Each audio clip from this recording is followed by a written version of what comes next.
How's it going? Halo semuanya para kaum dan hawa dimanapun kalian berada, bagaimana kabarnya? Sehat? Saya harap kalian dalam kondisi baik-baik saja. Oke, kembali lagi dengan saya, pria banyak kesibukan namun sayang masih pengangguran. Dan kali ini saya akan melanjutkan sequel dari Jack Reacher, yaitu Jack Reacher Never Go Back, dirilis pada tahun 2016 lalu. Sama seperti sebelumnya, kini Jack Reacher dihadapkan dengan konspirasi dalam penangkapan seorang mayor tanpa alasan yang jelas. Baiklah, untuk mengurangi bacot, mari langsung saja kita ke ceritanya. Tapi sebelum itu, silahkan subscribe jika kalian menyukai channel ini, karena sebentar lagi saya akan menyelidiki tentang konspirasi mana yang lebih dulu, ayam atau telur.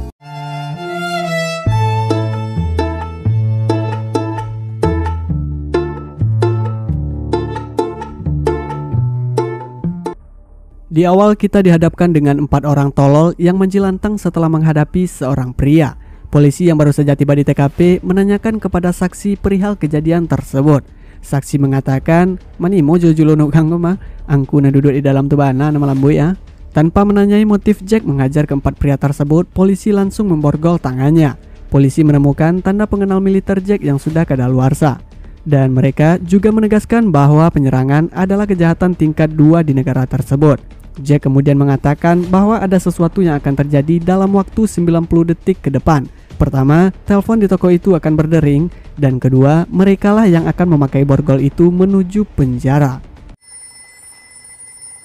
Yap, telepon itu dari Mayor Susan Turner yang merupakan seorang polisi militer di Alexandria, Virginia. Dan alasan Jack menghabisi keempat pria tersebut karena mereka telah melakukan penculikan ilegal terhadap wanita yang berada di belakangnya. Dan kedua polisi itu juga terlibat dengan mereka.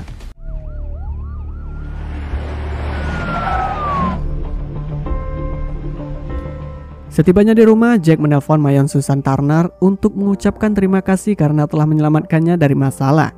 Jack adalah mantan mayor yang telah berhenti dari pekerjaannya dan kembali jadi warga sipil biasa. Beberapa hari setelah itu, Jack pergi menemui Susan ke markas polisi militer yang ternyata posisi Susan telah digantikan oleh Kolonel Morgan. Morgan menjelaskan bahwa Susan telah dibebas tugaskan dan ditangkap atas tuduhan spionage. Jika ada dari kalian yang belum tahu, menurut Kamus Hukum Black 1990, spionage adalah mengumpulkan, mengirimkan, atau menghilangkan informasi yang berhubungan dengan pertahanan nasional. Mendengar kabar buruk itu, Jack pun pergi meninggalkan Morgan.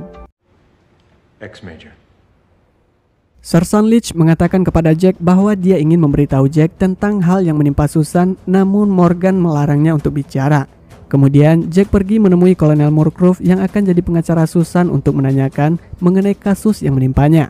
Moorcroft malah memperlihatkan sebuah laporan dari seseorang yang mengaku istri Jack. Wanita itu menghubungi Angkatan Darat untuk mencari kompensasi untuk anaknya yang berumur 15 tahun. Namun Jack menegaskan bahwa dia tidak mengenal wanita itu apalagi memiliki anak, tapi yang jelas Jack mengambil bukti fotonya. Lalu Jack kembali menanyakan tentang bukti yang mereka gunakan untuk menangkap Susan. Moorcroft berkata bahwa mereka menemukan sebuah drive yang berisi sesuatu yang dirahasiakan di kediaman Susan. Mereka yakin bahwa Susan telah menjual informasi rahasia. Di restoran, Jack memandangi foto gadis yang diambilnya, sementara di luar terlihat 2 orang sedang mengawasi Jack dari mobil. Ketika mereka lengah sedikit, tiba-tiba... How's it going?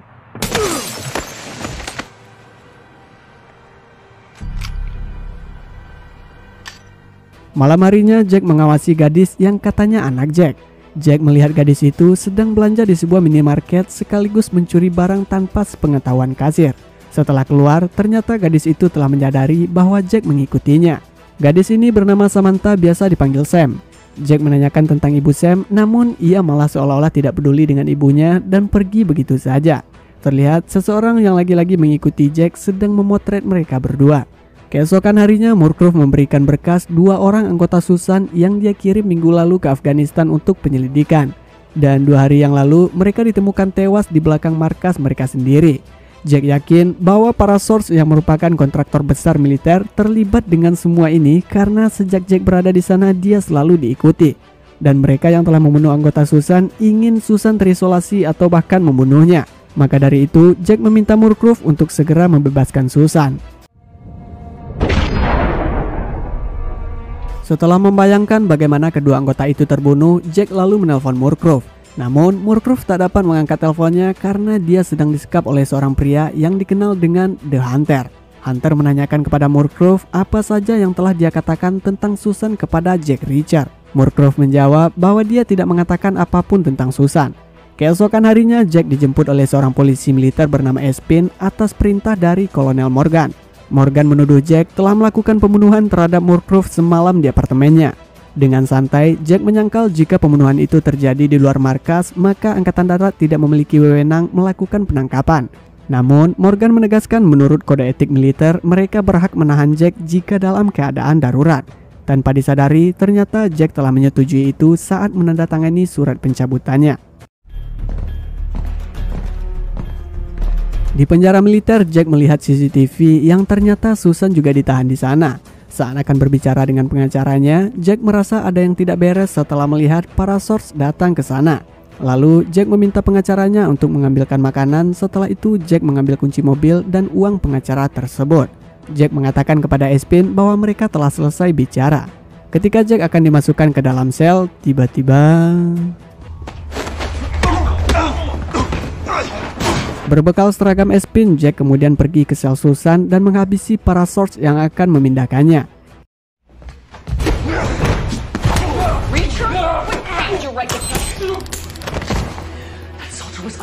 Kemudian Jack memanfaatkan kedatangan si pengacara untuk keluar dari penjara tersebut. Di parkiran, Susan memancing polisi militer itu dengan mobil si pengacara sementara mereka menuju truk makanan untuk melarikan diri. Setelah truk itu berhasil dihentikan dan diperiksa, ternyata mereka sudah tidak ada di dalamnya.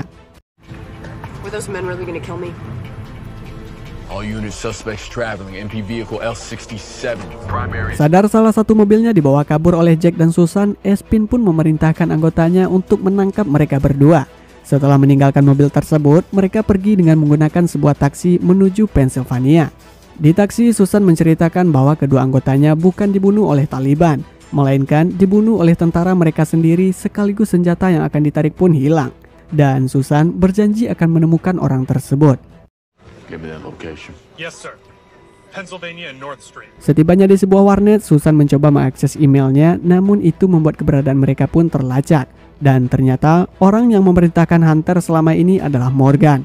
Morgan menyuruh Hunter untuk segera menangkap mereka berdua yang sedang berada di Pennsylvania. Karena akses Susan dikunci, Jack mengajaknya untuk segera pergi dari sana sebelum polisi menemukan mereka. Di luar, Jack sadar bahwa mereka sedang diikuti oleh seorang pembunuh bayaran. Kemudian, Jack memutuskan untuk pergi ke sebuah restoran dan menyuruh semua orang yang ada di dapur untuk keluar. Setelah Hunter masuk,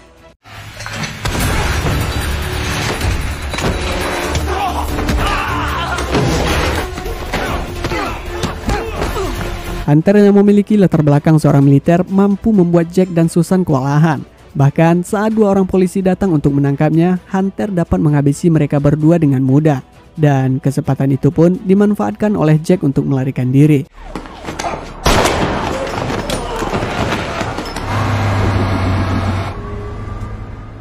Ternyata orang yang memberi perintah kepada Hunter bukan hanya Morgan, melainkan ada seorang pria bernama Harkness yang memberinya perintah. Keesokan harinya, Jack menelpon Morgan untuk menyatakan bahwa Morgan terlibat atas semua kejadian yang menimpanya dan Susan. Dan mereka menyalin semua laporan yang terkait dengan kedua anggota Susan sekaligus uang yang ada di laci Morgan karena mereka sudah kehabisan stok. Dalam laporan yang dibuat oleh kedua anggotanya mengatakan bahwa terakhir kali mereka bicara dengan kontraktor penyedia angkutan untuk senjata yang bernama Prudhomme. Jack lalu menelpon Leach untuk memintanya menyelidiki tentang kontraktor para source sekaligus informasi keberadaan salah satu anggotanya, yaitu Prudhomme. Dalam data yang diambil dari Morgan, ternyata berisikan foto Jack saat menemui Sam. Setibanya di kosan Sam, Jack melihat para tetangganya telah tewas dibunuh seseorang. Lalu, Jack curiga melihat sebuah lukisan yang ada di atas meja yang baru saja dibuat. Is a federal offense. What does that mean? I'm not going to a stupid school. Singkat cerita, Jack dan Susan mengajak Sam ke sebuah mall untuk membelikannya seragam karena mereka akan memasukkan Sam ke sebuah sekolah. Di sisi lain, setelah mengetahui bahwa Sam dibawa oleh Jack, Hunter mendatangi Morgan ke rumahnya untuk menanyakan kenapa Jack bisa mengetahui kalau Sam adalah target yang akan ia gunakan untuk menangkap Jack. Hunter menuduh Morgan telah memberikan informasi kepada Jack karena dia melihat Jack datang ke rumahnya kemarin. Di sekolah, Sam merasa iri dengan teman barunya yang berbahagia menceritakan tentang keluarga mereka yang akan pergi liburan ke sana-sini. Sadar mereka orang kaya, Sam kemudian menutupi tas mereka dengan jaket, lalu Sam menggunakan ponselnya. Belum sempat sehari, Jack membawa Sam keluar dari sekolah itu karena lokasi mereka pasti akan terlacak setelah Sam menggunakan ponsel tersebut.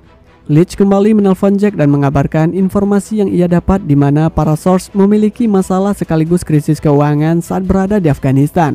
Soal Prudhomme, dia sekarang berada di New Orleans dan para source juga sedang mencarinya. Leach juga mengatakan bahwa Morgan telah tewas dan mereka menemukan sidik jari Jack di senjata yang digunakan untuk membunuhnya. Untuk pergi ke New Orleans, mereka membutuhkan kartu kredit sekaligus tanda pengenal.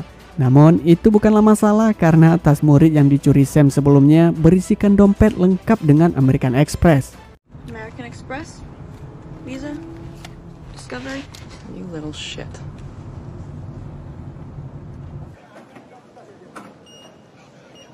Di pesawat, Jack melihat dua orang mencurigakan yang berkemungkinan mereka adalah anggota dari para source. Saat salah satu dari mereka ke toilet, Jack langsung menghampiri temannya yang tinggal dan memberikan 2 pukulan untuk membuatnya pingsan. Contractors go to the same barber? Begitupun dengan temannya yang berada di toilet, Jack cukup memberikan 2 kali sentuhan. Menggunakan ponsel pria yang dihajarnya, Jack menelpon Hunter yang sedang menunggu di bandara, menyuruhnya untuk mengeluarkan kedua anggota para source dari pesawat. Hunter meminta Jack untuk menyerahkan Susan kepadanya. Setelah itu, Jack dan Sam dapat pergi dengan bebas. Tapi itu tidak akan mungkin terjadi. Untuk menghindari Hunter dan anak buahnya, mereka keluar dari bandara dengan berlarian di landasan udara tersebut lalu menaiki Damri. No, you're gonna tell me what's going on. At this point, the less you know, the better. Bullshit! Sam yang muak dengan semua kejadian ini menanyakan apa yang sebenarnya terjadi. Jack menjelaskan mereka semua mengira Sam adalah anaknya, maka dari itu Jack berusaha menyelamatkan Sam dari mereka. Karena Sam tidak percaya, Jack mengatakan ibu Sam mengajukan gugatan ke Angkatan Darat menuntutnya sebagai ayah Sam. Di hotel, Sam mengungkapkan kepada Jack bahwa dialah yang membuat gugatan itu agar dia dan ibunya mendapatkan uang sekaligus tunjangan anak. Tanpa adanya adegan ranjang, Susan marah kepada Jack karena dia disuruh menjaga Sam sementara Jack akan mencari Prudhomme sendirian. Akhir dari pertengkaran itu, Susan pun membiarkan Jack pergi.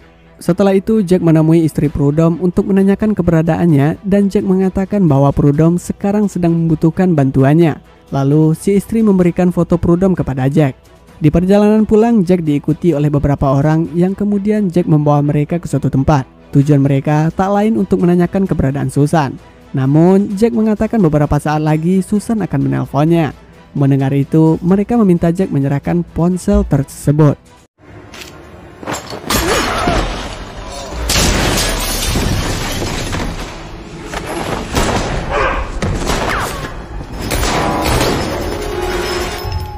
Espin yang baru saja mendarat di New Orleans disambut oleh polisi militer yang ada di sana. Di sisi lain, setibanya Jack di hotel, Sam memamerkan kemampuan yang diajarkan Susan untuk melindungi diri jika ada seseorang menodongkan pistol ke arahnya. Susan mengatakan kepada Jack seharusnya dia yang menemui istri Prudhomme karena Jack hanya mendapatkan foto tapi tidak mengetahui di mana keberadaannya. Pagi harinya, Jack melihat Sam sudah tidak ada di kamar, namun tak lama setelah itu Sam pulang dan memberikan kabar bahwa dia telah menemukan keberadaan Prudhomme. Walaupun apa yang dilakukan Sam dapat membahayakan dirinya, setidaknya itu akan mempermudah mereka menemukan Prudhomme. Singkat cerita, setelah menemukan keberadaan Prudhomme, Susan memaksanya untuk menjelaskan apa yang sebenarnya terjadi waktu itu. Prudhomme menjelaskan saat berada di Afghanistan, para source melakukan transaksi jual beli senjata ilegal. Ketika mereka sedang dalam perjalanan, tiba-tiba konvoi mereka diserang sehingga hanya Prudhomme lah yang selamat. Mengetahui itu, anggota Susan pun mendatangi lokasi untuk menyelidiki apa yang terjadi. Namun, para source yang takut bisnis mereka terbongkar akhirnya membunuh mereka berdua. Lalu, mereka menjebak Susan agar dia tidak dapat menyelidiki kasus yang menimpa kedua anggotanya. Mendengar penjelasan Prudhomme, Susan curiga karena tidak mungkin para source membahayakan kontraknya dengan pemerintah. Jack kemudian berniat untuk memeriksa peti senjata tersebut sebelum pesawatnya berangkat ke Afghanistan pukul 10 malam ini. Lalu Susan menyuruh seorang wanita penghibur untuk memasukkan ponsel ke saku Espin. Tak lama kemudian, Susan menelpon dan mengatakan bahwa dia memiliki seorang saksi yang dapat menjelaskan semua kejadian di Afghanistan sebelumnya. Susan meminta Espin untuk datang ke tempat yang sudah ditulis di balik ponsel karena dia yakin Espin tidak terlibat dengan para source. Give me everything you can on Parasource, and I mean everything. Di perjalanan, Espin memberitahu polisi militer bahwa dia akan menjemput saksi di sebuah dermaga. Maka dari itu, Espin meminta mereka siaga dan tunggu kabar darinya. Tanpa dia sadari, percakapan tersebut didengar oleh Harkness yang kemudian memerintahkan anak buahnya untuk segera ke sana. Setibanya di lokasi, Espin langsung menemukan Prudhomme, lalu Susan menelpon menyuruh Espin untuk mendengar kesaksian tersebut. Ketika mereka akan pergi, tiba-tiba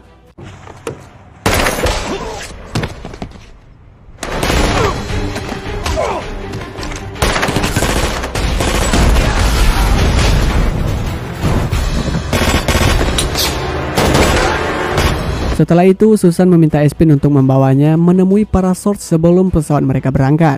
Di mobil, Espin mengatakan berdasarkan informasi yang baru saja dia dapat, para source kehilangan kontrak dengan pemerintah senilai $6 miliar.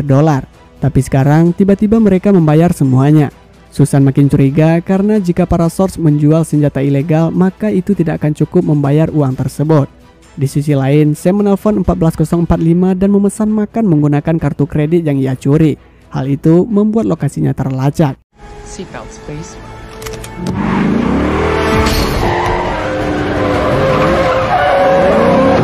Dengan menerobos gerbang, Susan pun langsung menuju pesawat yang sedang muat. Di sana, Susan mengklaim bahwa Harkness telah melakukan jual beli senjata ilegal kepada pemberontak di Afghanistan. Dan Harkness yang seharusnya bertanggung jawab atas tewasnya anggota Susan. Susan yang mengira peti itu kosong kemudian dipersilakan untuk memeriksanya.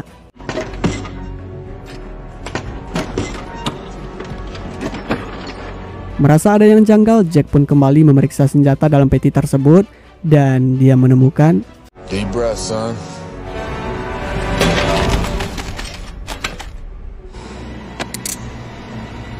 Get him out of here. Di sisi lain, Sam mengabarkan kepada Jack bahwa Hunter sedang menuju ke hotelnya. Sam yang panik kemudian memasuki kamar sebelah yang akhirnya Hunter menyadari bahwa kedatangannya telah diketahui. Setelah mereka berpencar, Susan menelpon Jack dan mengatakan bahwa dia melihat Sam.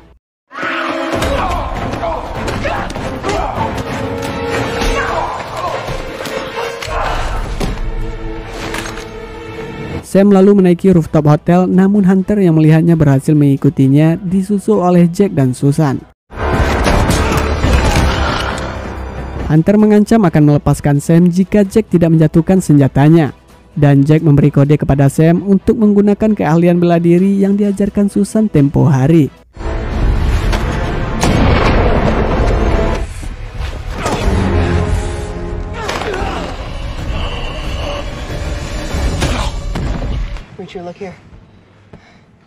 Setelah melewati hari-hari yang penuh drama, aksi, dan tragedi, kini Susan kembali bertugas diantarkan oleh Jack.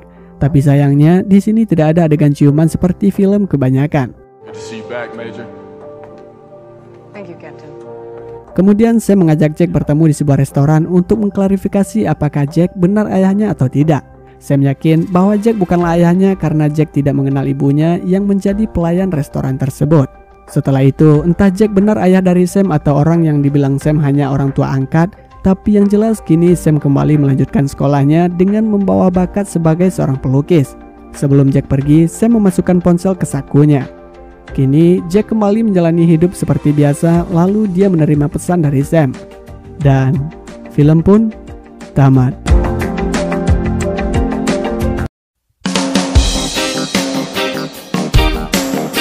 Terima kasih buat kalian yang telah bersedia menyaksikan video ini sampai akhir. Untuk itu, saya pria banyak kesibukan namun masih pengangguran, pamit undur diri. Assalamualaikum warahmatullahi wabarakatuh. Sayonara.